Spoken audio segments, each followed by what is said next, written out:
Bonjour, bienvenue, je suis Audrey Fétaz et vous écoutez Trait d'Union. Vous trouvez que l'Union européenne c'est trop compliqué ? Vous êtes au bon endroit, vous allez tout comprendre. Si vous aimez Trait d'Union, n'hésitez pas à vous abonner et si vous l'écoutez sur Apple Podcasts ou sur Spotify, à lui mettre 5 étoiles et un commentaire.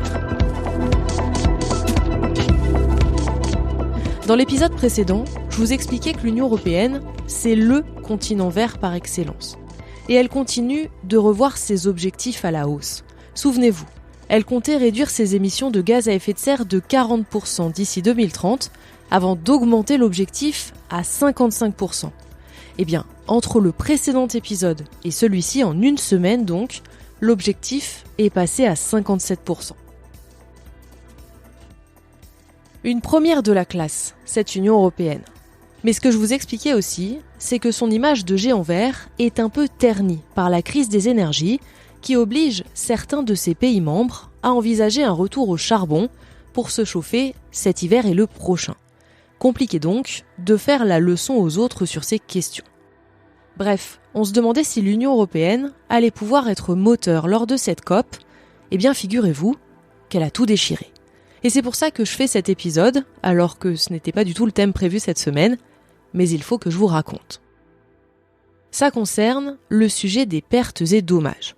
On en a parlé lors du précédent épisode, mais au cas où, on va se rafraîchir un peu la mémoire. Les pays du Sud, ou en développement, sont en général ceux qui émettent le moins de CO2, mais ils sont bien souvent en première ligne quand il s'agit de subir les effets du réchauffement climatique, que ce soit les sécheresses, la montée des eaux, les inondations. Je rappelle qu'il y a eu près de 2000 morts au Pakistan cet été. Pour compenser cette injustice, ils demandent aux pays développés, qu'on réduit souvent aux pays du Nord, de mettre la main au portefeuille, avec un fonds destiné à compenser leurs pertes et dommages. Ça fait 30 ans que certains États insulaires militent pour.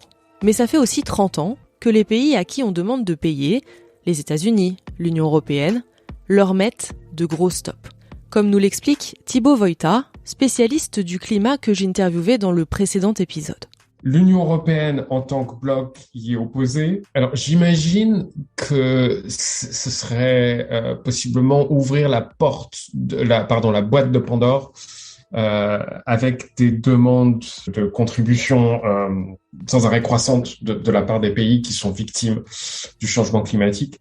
C'est tout juste si lors de la précédente COP à Glasgow, les pays du Nord ont accepté du bout des lèvres d'évoquer le sujet.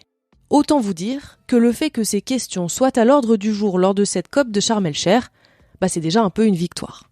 Mais bon, après 15 jours de discussion, on en était toujours là. Avec des pays en développement, réunis sous le nom de groupe des 77 ou G77, qui demandent le fonds, et des pays du Nord, qui bloquent. Enfin, qui bloquent. Certains d'entre eux, comme l'Allemagne, ont accepté de donner un peu d'argent, mais en termes de budget, c'est peanuts. Bref, on arrive à la veille de la fin de la COP, il est tard, et tout le monde se dit que Sharm el-Sheikh sera un échec. D'autant qu'en coulisses, il se dit que certains pays, comme les pays pétroliers, commencent à remettre en cause les accords de Paris. Pour eux, ça ne sera pas possible de contenir en dessous de 2 degrés le réchauffement climatique. On part donc sur une grosse loose. Quand soudain, Frans Timmermans, le vice-président de la Commission européenne et commissaire à l'action pour le climat, prend la parole. And in the spirit of trying to help finding compromises, the European Union would like to make the following offer. Dans un esprit de compromis, dit-il, l'Union européenne voudrait faire l'offre suivante sur les pertes et dommages. Ce que nous proposons, c'est d'établir un fonds de réponse aux pertes et dommages pour les pays les plus vulnérables, avec un financement provenant d'une large base de donateurs. Cette proposition, c'est un coup de théâtre. L'Union européenne vient de faire un virage à 180 degrés. Elle accepte l'idée du fonds. C'est énorme. Alors évidemment, c'est une négociation et elle met ses conditions. La première, c'est la large base de donateurs. Ça inclut implicitement l'Inde et surtout la Chine. L'Union européenne leur demande, entre guillemets, de donner de l'argent. C'est un point important qui peut permettre de débloquer la situation. Je m'explique. La Chine est encore considérée comme un pays en développement, puisqu'on joue à l'ONU selon des règles qui ont été fixées en 1992. Seulement voilà, ces dernières années, elle s'est énormément développée, elle est devenue la 2e économie mondiale et le 1er pollueur mondial. Mais sur le papier, elle est encore un pays en développement. Elle doit donc toucher les aides de ce fonds. Et c'est pour ça que ça bloque. On va pas filer de l'argent à un pays qui est responsable de la pollution mondiale. On peut comprendre que les États-Unis, par exemple, ne soient pas hyper chauds. Alors, le terme « large base de donateurs » et non plus « pays du Nord » ou « pays développé » ouvre la porte à ce que la Chine devienne un payeur. Cette proposition pourrait non seulement l'exclure de l'obtention des aides, mais aussi la contraindre à payer pour ses émissions. L'autre point de négociation, c'est sur les efforts à faire.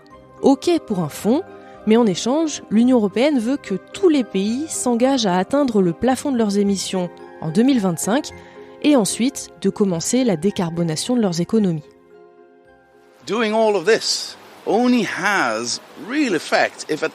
Faire tout cela n'a d'effet concret seulement si nous réduisons sérieusement nos émissions en même temps, car si nous ne le faisons pas, il n'y a pas de somme d'argent sur cette planète qui pourra résoudre le problème des pertes et dégâts, le problème de l'adaptation. Voilà ce que dit Frans Timmermans. En gros, il tient bon. Pas question d'acter ce fonds si c'est pour enterrer l'accord de Paris. C'est un point qui a sûrement permis aux États-Unis de se rallier et d'accepter l'idée du fonds.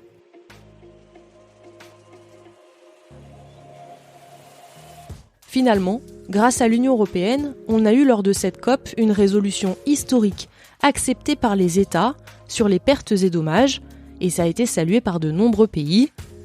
Aujourd'hui, c'est un jour symbolique.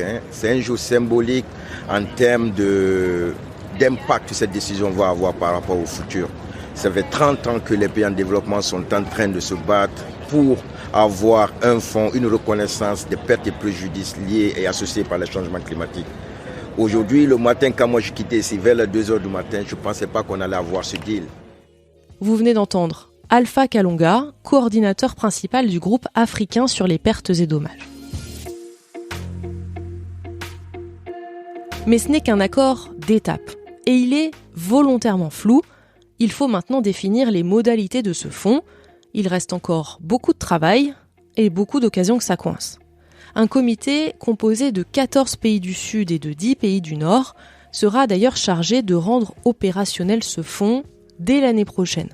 En gros, c'est eux qui devront notamment déterminer où placer la Chine, pays en développement ou pays qui doit payer.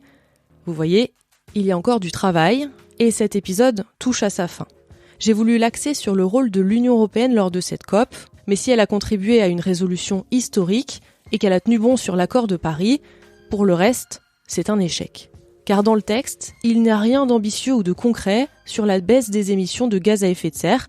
On reprend juste ce qui a été décidé l'an dernier. Le bilan est donc en demi-teinte. J'espère que cet épisode aura pu vous être utile avec cette petite mise à jour. Si vous aimez le podcast, mettez-lui des étoiles sur Apple ou sur Spotify. Trait d'union, c'est un épisode par semaine et vous pouvez retrouver le podcast sur Instagram ou sur Twitter. À très vite.